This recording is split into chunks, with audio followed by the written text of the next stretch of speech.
Good afternoon, everyone. Welcome to Noontime Kapehan, brought to you by DCAP Coffee Republic, our coaching hub and home of certified life coaches here in the Philippines. We are now on our month three here in Noontime Kapehan, our daily coaching conversation, reliving the Kapehan Night by Master Coach A, where she talks about life, love, relationship, money, career, and anything under the sun and including the sun. So Kapi and I used to come in live on floor and via Facebook every Tuesday night until the pandemic happened. So we are bringing in noontime kapehan for a season only while Brewing Live is taking a quarter break. So shout out to all my fellow game changers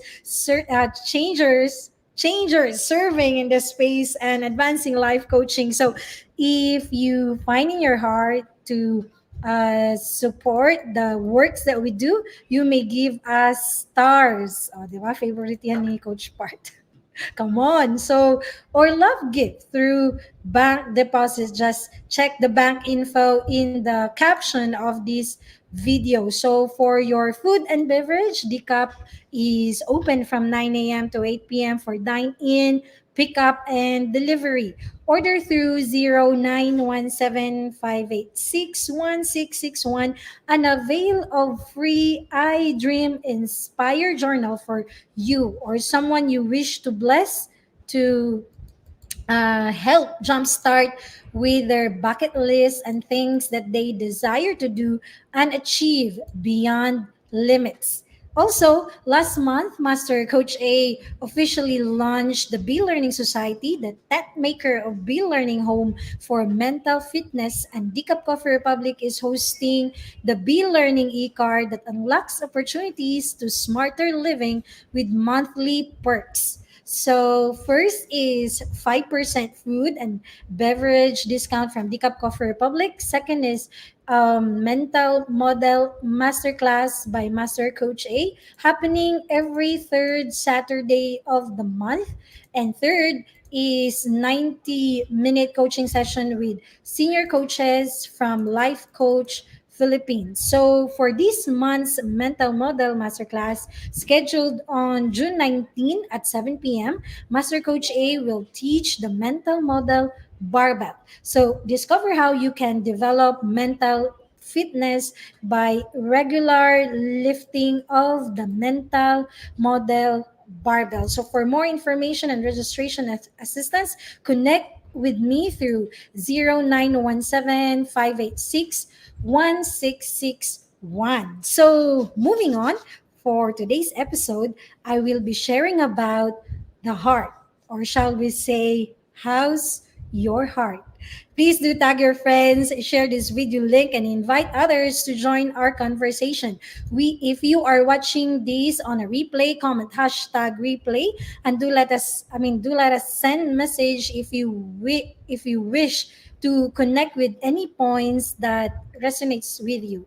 The YouTube link where you can find the replay of all episodes of Noontime Kapehan is also found in this caption of this video. So please do follow and subscribe to the channel, and you'll be notified of all the future videos to stuff your digital space with valuable content.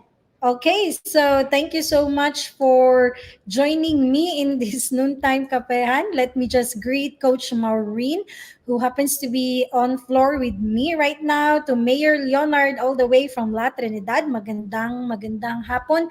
And I have here Coach Glacy, Coach Part Canditeng. I also have here Coach Teen and Coach Raj and Coach Noel. No, so Coach Ian Muffins. Hello, great afternoon, Coach. Wonderful afternoon. Okay, so let's get it on. So normally, no, hindi ko alam kung saan nyo parating naririnig itong mga katanungang ito, but Sabi ni Coach Glacy sa akin daw, pero truth is, yung how is your heart today or how is your heart, no? How's the posture of your heart? So, take time right now and connect with me. Normally, saan mo ba naririnig ang mga words na ito, no? Kasi sa akin kasi kay Master Coach A ko to parating naririnig, no? So, pag may merong mga pangyayari na kailangang intindihin, ang katanungan to really put you in the right footing would be, so how's your heart? How's the posture of your heart? So, to our coaches online and to our tribe learners, let me know, no? Normally, saan nyo ba naririnig ang katanungang ito? How is your heart? Or how is your heart today? No? So, let me hear it from you. Like, allow me, give me this moment to connect with you and really pause, no? When it comes to this question. Like, where do you normally hear this question or who normally asked you this question? At pag natanong na siya, ano din yung normal na reaction nyo? No? So kung paano kayo nagko-connect, no? Sabi nga ni Coach Maureen dito, kay Master Coach A ko, laging naririnig. Oo, totoo, no? So, yun agad yung katanungan. Again, because it allows us to get into that moment to really pause and reflect. Kung sobrang gulong-gulo yung utak mo, kung sobrang gulong-gulo pati puso mo, at kung sobrang gulo yung mga desisyon mo, no, ang daming gulo. In short, pag may kaguluhan, no, parati ko tong naririnig. No, especially kay Master Coach A, no, sabi ni Coach Candy Teng, kay Master Coach A ko naririnig.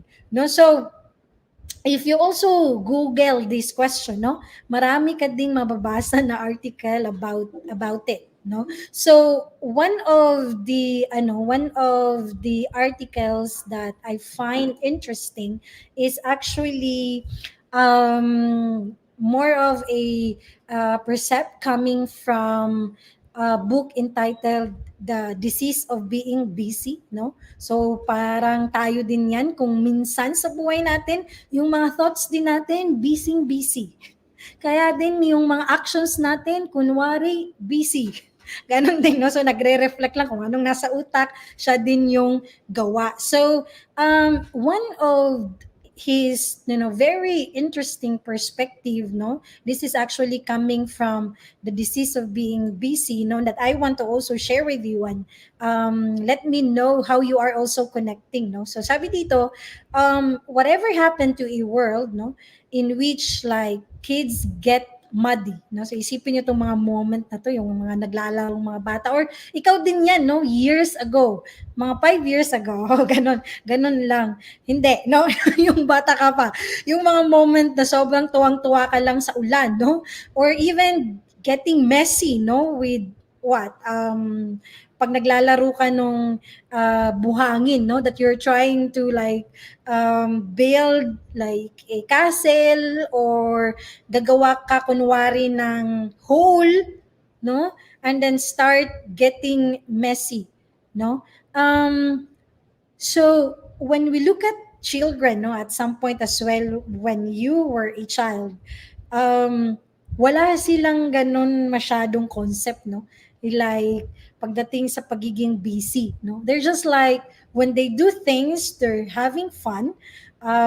You can see the joy and the excitement while they're doing it. But sa mundo nila, no, yun ang pinaka isa sa importanteng gawin, no? Like ako din nung bata pa ako growing up, pinaka-importante sa akin makalaro yung mga kaibigan ko yun. So yun yung mundo ng isang bata, no? Yun yung importante sa kanila, like having fun, playing with playmates, or pag may bago silang laruan, or may adventure na gagawin, like kami sa amin nung mga bata pa kami, kasi may river, may nagkwento na naman daw ako. May river, may sea.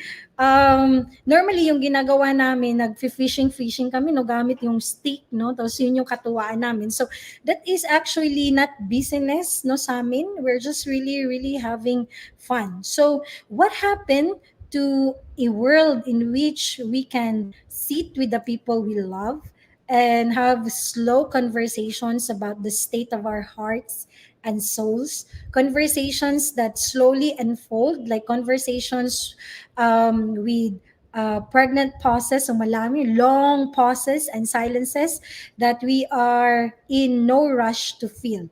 No, so what happened to that kind of world? So what kind to the world, I mean, what happened to the world wherein you do things not because you want to be busy, but you do things because it's close to your heart and you're passionate of doing it.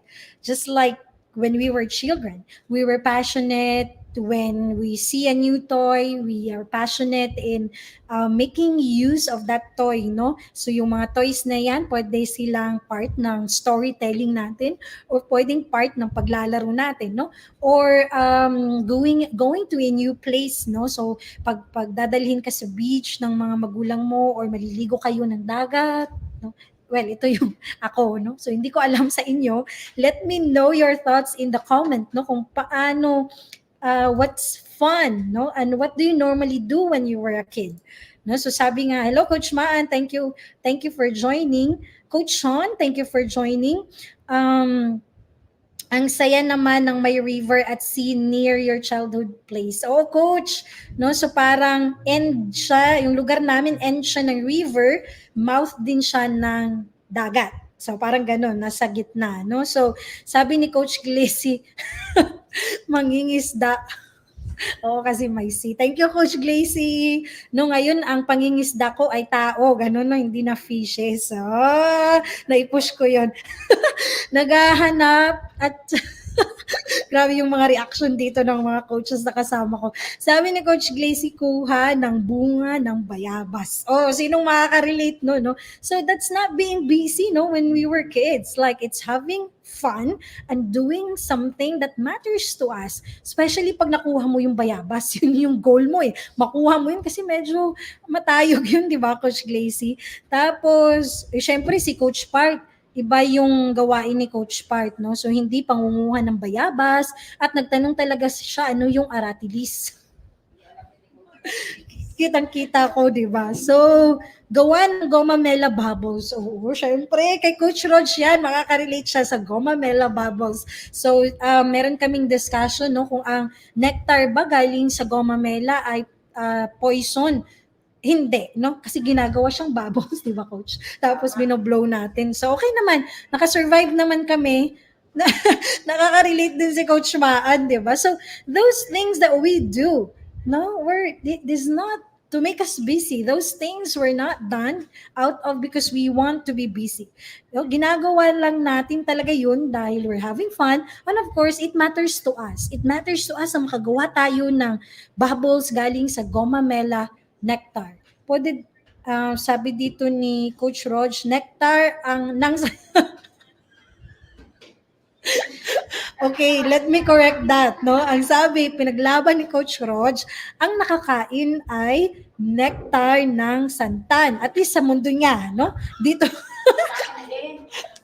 sa mundo din ni Coach Glacy, oh. So maraming mga background akong di ba, narinig mo, ganun sila. Ganun natin naaalala yung mga childhood natin because these were very strong experiences and emotions dahil nga we're not doing things out of productivity but out of business but out of fun and because it is our priority or those things matters to us when we were kids and we have to do it, no? So hindi naman yan masyadong nakakalayo ngayon. It's just that maraming nangyayari in between and adulting is kind of challenging, especially to our mindset, no, and heart set at the same time. But back then, no, kung titignan mo, those were how pure we are when it comes in doing things, no? So we can reflect it as well right now. Kasi nag-iba lang yung priorities. But yung tingin lang natin towards what we do, nag-iba din. So it's good to be reminded that when we were kids, when we were doing these things, and when we like choose to do what we have done in the past, dahil yun yung gusto nating gawin, yun yung priority natin at that moment, not because we wanna be busy of doing things, but really because it's our heart's desire to really do it, and at the same time receive a kind of fun and happiness and joy while doing all those things, no? So, before ako mag-proceed sa next point ko, kasi nandiyan kayo nung pagkabata kayo, no? So, medyo babasahin natin na, sayang naman, di ba? So, sabi dito ni um, Coach Maureen, Santana necklace. Tapos may bracelet pa, no, Coach Mau? Tapos feeling mo ikaw yung mayamang-mayamang taga-bangko kasi meron kang bracelet. Meron ka bang necklace? Okay, so sabi, okay, si Coach N naman, nectar ba yan or pistil? Hindi ko alam ano yon. Sige, kaya natin to. Okay. Si Coach Candy, thanks sa Candy Corner siya. O lumalaban ng taga La Trinidad, si Mayor Leonard, gumagawa ng bowl using o umaakyat sa mundo, kuha ng wild berries. O may wild berries sila. At may bundok sila. O, 'di ba? Sorry kayo kay Mayor Leonard. Ako kasi tira-tira lang. Nectar po yung sinisip-sip ko. Okay, ayos yung mga kabataan natin, no? Mayamang taga-bangko. I can feel the love, guys. It's overflowing. Oo, no? So, thank you so much, no, for just allowing yourself to get back at that moment, no, that brings smile in your heart right now. So remember those times, no, it brings so much gladness and joy to do the things that matters to you nung bata pa kayo, no? So what happened? How's your heart now when you do things that matters to you? No? Ano yung content ng puso mo? No? So that's a very that's a like a question that you are meant to reflect on. So okay lang na hindi kayo mag-answer, but kung mag-answer kayo, okay lang din. No? Gusto kong basahin 'yan, no?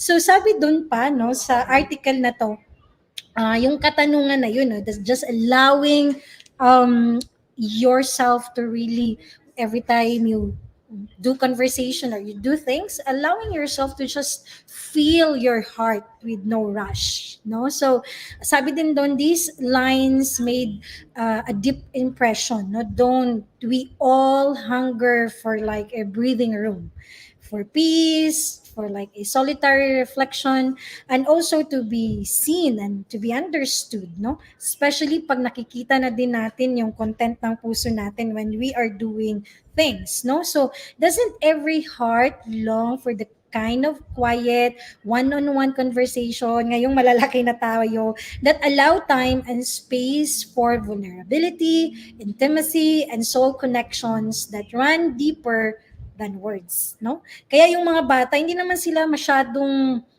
nagsasalita, no? But meron silang mga moment na naglalaro lang talaga sila, no? Na ginagawa nila yung mga dapat nilang gawin, yung pag inaayos mo yung necklace ng bulaklak ng santan, no? Hindi ka masyadong nag-iingay. Focus ka lang kung paano mo sila pagdidikitin. Then yung kalaro mo din. Then pag natapos niyo ng dalawa, yung necklace at bracelet ng santan, tuwang-tuwa kayong dalawa, no? Is if there's a really strong connection, no? So magkalaro na kayo forever nun. So bukas naman, no, maglalaro ulit kayo. So what happened now, no? What happened when it comes to the people that surrounds you? No, or let's say what happens to the things that matters to you? Are you able to do it with fun, with love, with gladness, with so much passion and adventure, that sense of adventure there? So how's the posture of your heart when it comes to doing the things that matters to you and doing it with the people, no, that is in your space right now? No, another thing here when it comes to when we ask how's your heart, it's really like checking how you are guarding it as well, no? Ngayon, growing up, kasi sabi doon ng word, sabi ng Proverbs, di ba, when it comes to the content of your heart, above all else, guard your heart, for everything you do flows from it. So this teaching in Proverbs says actually everything in our life right now. So, yung bata pa tayo, kaya ganun yung flow ng fun, ng sense of adventure, um, like we're just glad no na ginagawa natin siya kasi wala pang ibang intention or any other motive that we are really cultivating in our heart but really just to do what matters to us at that time no so um it is like our heart is where everything in life flows from our hopes, our dreams, our fears, our anxieties, our anger, our forgiveness, our humility, our peace, our greed. Ang dami nito, di ba? Our generosity, and even our love. Everything, who we are, is actually what's in our heart or what we are cultivating. So above all else, our heart needs like a guard. No? So pagdating dito, like when we process certain things, no? Kung ipaprocess natin yung anger, kung ipaprocess natin yung hurt, yung pain, ipaprocess natin yung joy, ipaprocess natin yung humility, peace, generosity. No, there has to be a guard and we can actually tap on God to make sure that when we process things and when we receive it in our heart, when we embrace it, then that is actually the sound mind or the sound result that can really benefit us. Okay, so um, when we are able to process what's in our heart, like the content of our heart, in the context of how how God sees it or the character of God is aligned with it, no? Just like a child, like there's so much peace, no? Kahit at times na papagalitan ka kasi sobra na yung laro mo or pwedeng na-stain mo yung tawag dito cover ng upuan dahil sa ginagawa mo, like especially yung goma melon na nakaka-stain yan. Still, no? Wala ka dun sa sa anger din or na-offend ka or yung grudges, no? Because by the end of the day, you know in your heart that you are, of course, you're doing what matters to you. Now, kung hindi na yun yung dapat space na meron ka, lumilipat ka lang naman, no? Tapos ginagawa mo pa rin without so many issues. So, that's how powerful the content of one's heart is when it comes to doing the things that matters to you. Okay. Now, in the other perspective, when it comes to like, how's your heart? How's your heart when it comes to pursuing the things that matters to you or doing the things that matters to you? Like, where are you currently at right now? No? So, saan na kayo?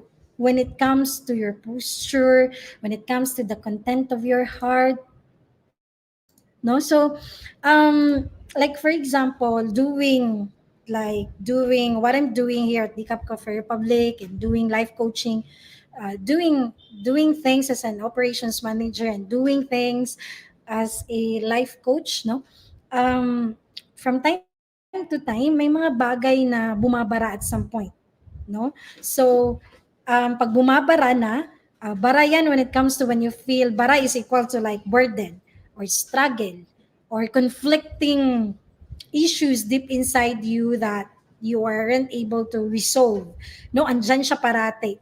And because of that, nagiging hindrance siya either to become that person that you want to be, like to become kinder, to become compassionate.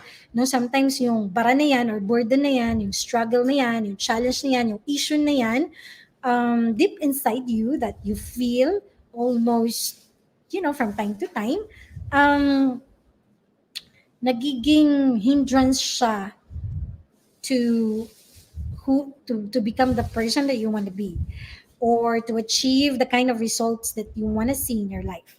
So still, when you feel it, no, without really being technical on things, um, alam mo lang na may burden. And because alam mong meron, you cannot proceed in a way or there is like a hindrance that you feel inside na parang hindi ka makastep one more step towards the person that you want to be or towards the things that you want to achieve. No, so um, with that, it's good to pause, to take time to really recalibrate and listen to your heart and allow those silent spaces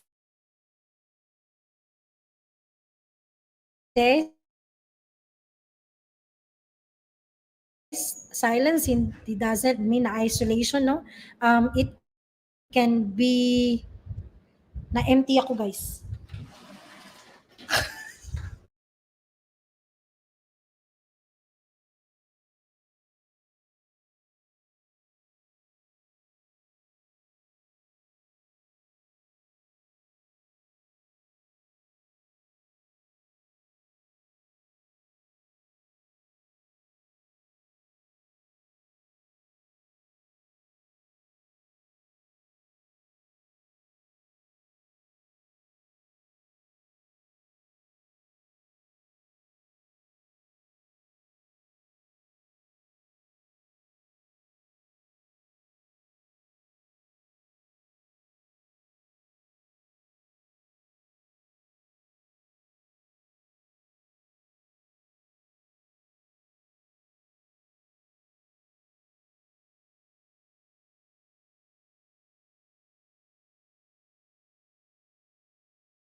Okay, I hope you can hear me okay now.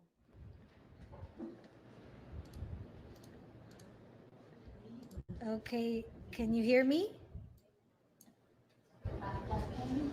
Okay, thank you. All right, I truly appreciate your for bearing with me, no? So going back to our discussion, when that happens, like at some point when there is a very strong burden that you feel deep inside you when it comes to the things that you want to do as a person, it's good to really step back and take a pause and recalibrate things in your end. You can use, I mean, when it comes to the things that you want to achieve in life, or the person that you want to be, it's good to like reflect on. We have a very powerful, to our coaches, we have a very powerful toolkit inside up skills that you can actually use in reflecting on things. Okay. You can reflect on when it comes to the things that you want to do, no, pag hindi talaga nag-work out or may iba kang nararamdaman, may struggle, may burden, super challenge ka, and then you can like feel na hindi klaro, no. So but there has to be acceptance, a moment of acceptance, no, where the burden is coming from, where the issues, the challenges in your end is coming from, no. So yung context natin dito, I am responsible context, meaning to say you are accountable to the life that you are living right now and the decisions that you are making, no? So, wala tayo dun sa space ng drama triangle and yung victim mentality, but rather this is a space wherein you finally come into a point of just like be accountable or being accountable, receiving it in your end that you are accountable to the kind of life that you have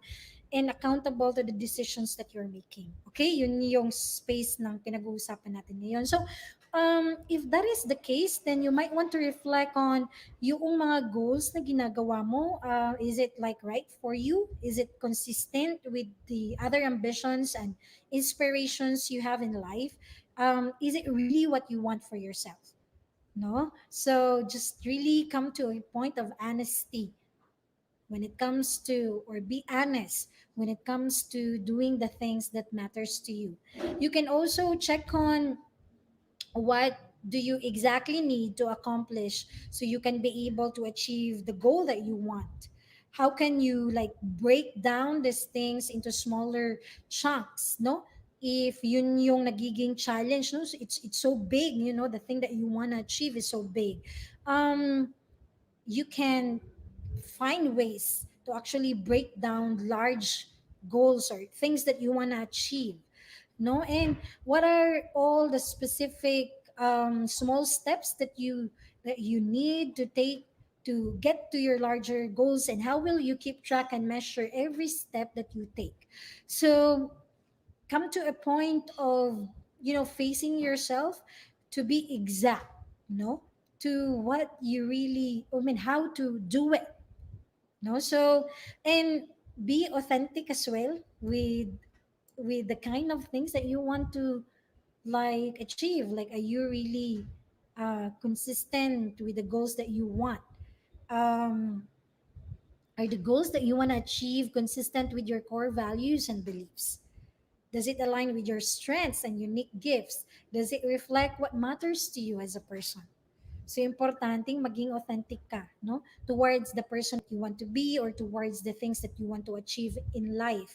Other than that, then you may end up living someone else's life or doing someone else's goals. Kaya, it matters, no? So, yung going back to yung mga bata pa tayo, no? When we do things, it's actually what we really want to do and what matters to us. That's why we do it, no? So the children, or we were once children, that moment there is really a strong reflection of what authenticity is.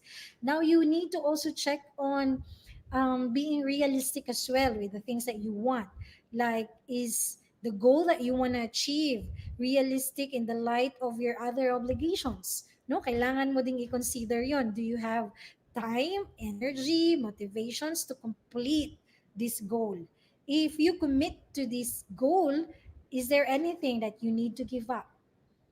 No? Otherwise, you may drown sa dami mong ginagawa and then lose your heart in the process, no? So what it is for you to really gain everything of this and lose yourself in the process. That's why being realistic and checking on the things that you can do right now will really avail much, no, in the long run. And of course, is it like timely? Yung mga deadline na siniset mo ba sa goals na meron ka, or yung process mo, no, bilang isang tao, is it like realistic yung time, no? Then ano din yung may mga deadlines ka bang sinet sa sarili mo? Yun yung parang pag nagwawala ka, no, parang di mo ma-accept, tapos binibigyan mo yung sarili mo na, okay, 24 hours, sige, pwede kang umiyak, pagkatapos nun, tapos na. No, may ganun ba?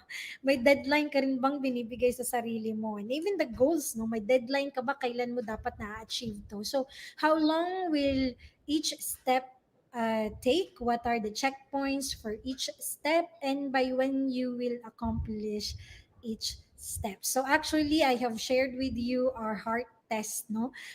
This is one of our tools inside upskills for you to check on, is this, I mean, is the kind of things that you're, I mean, are the kind of, I mean, the things that you do today, okay, are these really what matters to you? Now, if you want to talk more about this heart test here when it comes to the goals that you want to achieve or becoming the person that you want to be, then do let us know. Get in touch with us, and we'll be more than happy to really walk you through the process. Okay, so that's it for me this afternoon. Thank you so much for joining me today as I close. I invite you to be back tomorrow, same time, in same digital space. Okay, so to bring home Decaf Coffee Republic experience, connect with me through 0917-586-1661 for your food and beverage order. You may also visit Decaf Coffee Republic.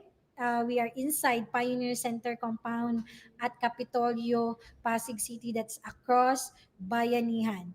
Okay, so once you get here on floor, no, experience one of my favorite coffee.